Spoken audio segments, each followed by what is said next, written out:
ముఖ్యంగా మనం చూస్తే అన్ని పత్రికల్లో మారు మోగుతున్నటువంటి వార్త కేటీఆర్కి చెక్ ఫార్ములా ఈ రేస్ మళ్ళీ తెర మీదకి రావడం జరిగింది. అండ్ ఈ ఫార్ములా ఈ రేస్ కేసు చూస్తూ ఉంటే కవిత చెప్పిందే వాస్తవమా? ప్రెస్ మీట్లో హరీష్ రావు మీద ఎటువంటి కేసులు ఉండవు, కానీ మా అన్న కేటీఆర్ మీద మాత్రం కేసులు ఉంటాయి, అన్నీ ఉంటాయి. హరీష్ రావు జన్వాడ ఫామ్ హౌస్ గురించి ఎటువంటి రేవంత్ మాట్లాడతాడు, వదిలేస్తాడు. అట్లాగే పాల వ్యాపారాల గురించి కూడా మాట్లాడతాడు, వదిలేస్తాడు. కానీ ఇక్కడ ఎవరిని ఇరికిచ్చే ప్రయత్నం చేస్తున్నారని ఒక్కసారి కవిత చెప్పినటువంటి మాటలు మరి ఈ సందర్భంగా మళ్ళీ మళ్ళీ గుర్తొస్తూ ఉన్నాయి.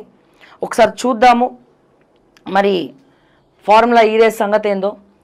ఎస్, ఫార్ములా కేసులో కేటీఆర్ పై ప్రాసిక్యూషన్, కేసు రిపోర్ట్ ప్రభుత్వానికి అందించిన ఏసీబీ, అరెస్టుకు రంగం సిద్ధం చేస్తున్న దర్యాప్తు సంస్థ, గవర్నర్ అనుమతి కోసం వెయిటింగ్.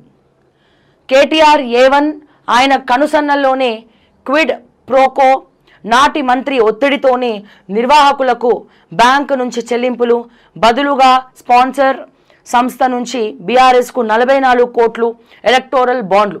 నివేదికలో పేర్కొన్న ఏసీబీ 9 నెలల పాటు కొనసాగిన విచారణ, దర్యాప్తు టైంలోనే అప్రూవర్గా మారిన A2, A3. ఫార్ములా ఈ కార్ రేసులో జరిగిన అవినీతికి నాటి మున్సిపల్ శాఖ మంత్రి కేటీఆర్ఏ బాధ్యుడని విచారణలో ఏసీబీ నిర్ధారించినట్టు తెలిసింది. ఈ కేసులో కేటీఆర్ను A1గా పేర్కొనగా A2గా IAS అధికారి అరవింద్ కుమార్, A3గా HMDA మాజీ చీఫ్ ఇంజనీర్ BLN రెడ్డి ఉన్నారు. నేను అడుగుతున్న ఏసీబీ యాంటీ కరప్షన్ బ్యూరోని, అరవింద్ కుమార్కి ఎన్ని వేల కోట్ల ఆస్తులు ఉన్నాయో యాంటీ కరప్షన్ బ్యూరో లెక్కబెట్టిందా? క్రియాశీల పాత్ర పోషించినటువంటి మిస్టర్ అరవింద్ కుమార్ IAS ఇటు మున్సిపల్ అడ్మినిస్ట్రేషన్లో దోచుకున్నంత, తీసుకున్నంత, దాచుకున్నంత, ఆఖరికి మాజీ ఎంపీ రంజిత్ రెడ్డి వెస్టర్న్ కన్స్ట్రక్షన్స్లో కూడా అరవింద్ కుమార్ చెయ్యి తడిసింది అనేది వాస్తవం. ఈ వెస్టర్న్ కన్స్ట్రక్షన్స్లో ఈ మిస్టర్ అరవింద్ కుమార్ IAS కీలక పాత్ర పోషించి 7 ఇన్స్టాల్మెంట్లలో కొన్ని కోట్ల రూపాయలు తీసుకున్నారు అనేది వాస్తవం. TSIIC కార్పొరేషన్ నుండి వెస్టర్న్ కన్స్ట్రక్షన్స్కు పర్మిషన్ ఎట్లా ఇచ్చిండు, ఎవడిచ్చిండని అడిగితే ఎవరు చప్పుడు చేయరు. ఇప్పుడు ఈడీ ఎంక్వైరీ చేస్తూ ఉంది అండ్ అలాగే IT రైట్స్ జరుగుతూ ఉన్నాయి. కానీ మళ్ళీ నెక్స్ట్ వార్త దాని మీద ఏమీ లేదు. మరి ఎందుకు లేదు? అమ్ముడు పోయినరా, లేకపోతే కేంద్ర ప్రభుత్వంలో పెద్దలు మాజీ ఎంపీ రంజిత్ రెడ్డిని కాపాడే ప్రయత్నం చేస్తున్నారా, లేకపోతే ఇంకేమన్నా చేస్తున్నారా? ఈ విషయాలన్నీ కూడా బయటకు వచ్చే అవకాశం ఉంది. ఈ విషయంలో కూడా అరవింద్ కుమారు వేలు, కాలు, తల అన్నీ పెట్టేసిండు. 7 ఇన్స్టాల్మెంట్లు అంటే లంచం కూడా ఇన్ని ఇన్స్టాల్మెంట్లో తీసుకోవచ్చు అన్న దిట్ట ఎవరైనా ఉన్నారంటే అది Aravind Kumar IAS. Yes, Aravind Kumar IAS. Industrial lands రైతులు పుప్పాలగూడ, నానక్రామ్గూడ ఎక్కడైతే రైతులు అరే నా బిడ్డలకు ఉద్యోగాలు రావాలి, తెలంగాణ బాగుపడాలి అని చెప్పి ఇక్కడ ఇండస్ట్రీస్ వస్తాయంటే TSISకి రిజిస్ట్రేషన్ చేసి ఇచ్చిర్రు. ఎప్పుడు మాయమైనా గత ప్రభుత్వ హయాంలోనే జరిగింది ఇది. పర్మిషన్లు ఇవన్నీ కూడా గ్రాంటెడ్, శాంక్షన్.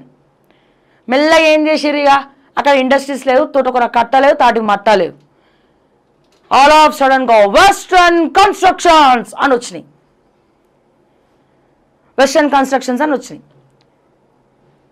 ప్రజెంట్ అయితే రిజిస్ట్రేషన్స్ అయిపోయినాయి అంట. ఎవడెవడైతే పైసలు పెట్టిండో వెస్టర్న్ కన్స్ట్రక్షన్స్లో వెనక్కి తీసుకుంటే మంచిది, లేదంటే ముందు గుయ్యి వెనకాల నుయ్యి ఉంటుంది. సో మరి ఈ ఫార్ములా ఈ రేస్లో అరవింద్ కుమార్ ఉండబట్టే, ఇంకొన్ని పర్మిషన్స్లో అరవింద్ కుమార్ ఉండబట్టే, ఇటువంటి వాటిలో ఇటువంటి IAS ఆఫీసర్ ఉన్నప్పుడు కేంద్ర ప్రభుత్వం ఎందుకు క్వశ్చన్ చేయదు, రాష్ట్ర ప్రభుత్వం ఎందుకు ఇటువంటి వాళ్ళని సస్పెండ్ చేయదు, ఎందుకు పక్కన పెట్టదు, ఎందుకు అరెస్ట్ చేయదు అని చెప్పి నేను అడుగుతా ఉన్నా. ఈ సందర్భంగా యాంటీ కరప్షన్ బ్యూరో సమాధానం చెప్పాలి దీనికి. యాంటీ కరప్షన్ బ్యూరోనే కరప్షన్ అయిపోతుంది, మరి దాన్ని ఆ సంస్థని స్క్రూటినీ చేయడానికి ఇంకొక సంస్థ పుట్టుకురావాలన్నా? ఎస్, నాటి మంత్రి ఒత్తిడితోనే నిర్వాహకులకు బ్యాంకు నుంచి చెల్లింపులు, బదులుగా స్పాన్సర్ సంస్థ నుంచి బీఆర్ఎస్కు 44 కోట్ల ఎలక్టోరల్ బాండ్లు. నివేదికలో పేర్కొన్న ఏసీబీ 9 నెలల పాటు కొనసాగిన విచారణ దర్యాప్తు టైంలోనే అప్రూవర్గా మారిన A2, A3 ఫార్ములా ఈ కార్ రేస్ జరిగిన అవినీతికి నాటి మున్సిపల్ శాఖ మంత్రి కేటీఆర్ఏ బాధ్యుడని విచారణలో ఏసీబీ నిర్ధారించినట్టు తెలిసింది. ఈ కేసులో కేటీఆర్ను A1గా పేర్కొనగా A2గా ఐఏఎస్ అధికారి అరవింద్ కుమార్, A3గా హెచ్ఎండిఏ మాజీ చీఫ్ ఇంజనీర్ BLN రెడ్డి ఉన్నారు. కేటీఆర్ ఆదేశాలను తాము పాటించామని దర్యాప్తు సమయంలో A2, A3లను ఏసీబీకి స్టేట్మెంట్ ఇచ్చినట్లు సమాచారం. హెచ్ఎండిఏ నుంచి నిధుల చెల్లింపులో కేటీఆర్ ఏకపక్షంగా వ్యవహరించారని ఏసీబీ విచారణలో వెల్లడైనట్టు తెలిసింది. ఫార్ములా ఈ కార్ రేస్ కేసులో క్విడ్ ప్రోకో జరిగినట్లు ఏసీబీ నివేదిక పేర్కొన్నట్టు సమాచారం. హెచ్ఎండిఏ నిధులను Indian overseas bank Himayat Nagar branch నుంచి ఫార్ములా ఈ ఆర్గనైజేషన్స్ FEO సంస్థకు UK పౌండ్ రూపంలో చెల్లింపులు జరిగాయని, ఇది కేటీఆర్ ఒత్తిడి మేరకే జరిగినట్టు ఏసీబీ విచారణలో తేలిందని సమాచారం.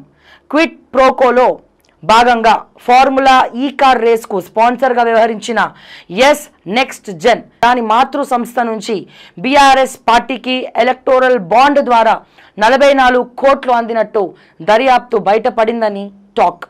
విచారణలో నెక్స్ట్ జెన్ సంస్థ ప్రతినిధులు సైతం కేటీఆర్పై ఆరోపణలు చేస్తూ దర్యాప్తు సంస్థకు స్టేట్మెంట్ ఇచ్చినట్టు తెలిసింది. కేసు నివేదికను తాజాగా ప్రభుత్వానికి ఏసీబీ అధికారులు అందజేశారు. అరెస్టుకు రంగం సిద్ధం. మళ్ళా అరెస్ట్ అంటాడు, అరెస్ట్ చేయరు, ఏం లేదు. 46 కోట్లు చెల్లించాలని నేనే ఆదేశాలు ఇచ్చా. ఫార్ములా కేసు లొట్టపీసు కేసు, ప్రాసిక్యూషన్ చేసిన ఛార్జ్షీట్లు వేసినా ఏమీ చేయలేరు కేటీఆర్. అరెస్టుకు రంగం సిద్ధం అంటున్న ఏసీబీ, మరి కేటీఆర్ అరెస్ట్ తథ్యమేనా? దయచేసి కమ్యూనిటీలో పోల్ పెట్టండి. సో ఫార్ములా కేసు లొట్టపీసు కేసు, ప్రాసిక్యూషన్ చేసిన ఛార్జ్షీట్లు వేసినా ఏమీ చేయలేరు కేటీఆర్. హైదరాబాద్కు ఫార్ములా ఈ రేస్ తీసుకురావడానికి ఫార్ములా కేసులో కేటీఆర్పై ప్రాసిక్యూషన్ కొనసాగగా నివేదికలో వెల్లడైన విషయాల ప్రకారం కేటీఆర్పై చర్యలకు అరెస్టు చేసేందుకు ఏసీబీ అధికారులు రంగం సిద్ధం చేస్తున్నారు. ఆయన్ను ప్రాసిక్యూషన్ చేసేందుకు గవర్నర్ అనుమతి కోరుతూ సిఎస్కు నివేదిక పంపారు. నిందితులుగా పేర్కొన్న మాజీ మంత్రి కేటీఆర్ A1, ఐఏఎస్ అధికారి అరవింద్ కుమార్ A2, హెచ్ఎండిఏ మాజీ చీఫ్ ఇంజనీర్ BLN రెడ్డి A3ని సీజన్ 9 స్పాన్సర్స్గా వ్యవహరించిన నెక్స్ట్ జెన్ సంస్థ ప్రతినిధులను, ఫార్ములా రేస్ నిర్వహించిన FEO సంస్థ CEOను ప్రాసిక్యూషన్ చేసేందుకు అనుమతి కావాలని నివేదికలో పేర్కొన్నారు. గత ప్రభుత్వంలో పాలసీ మేకర్స్గా ఉన్న అధికారులు ప్రస్తుతం నిందితులుగా పేర్కొన్నందున వారిపై ప్రాసిక్యూషన్ కోసం గవర్నర్ అనుమతి తప్పనిసరిగా తీసుకోవాల్సి ఉంటుందని ఏసీబీ పేర్కొంది.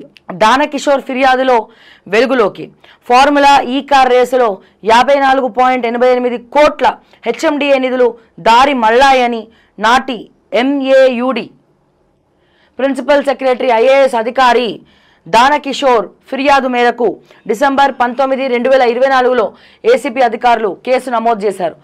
ఇదే అంశంలో ఛార్జ్ షీట్ వేసేందుకు ఏసీబీ చర్యలు చేపట్టినట్లు తెలిసింది. విచారణ సందర్భంగా MAUD ప్రిన్సిపల్ సెక్రటరీగా వ్యవహరించిన అరవింద్ కుమార్ అప్రూవల్గా మారి దర్యాప్తు సంస్థకు స్టేట్మెంట్ ఇచ్చినట్టు బహిర్గతమైంది.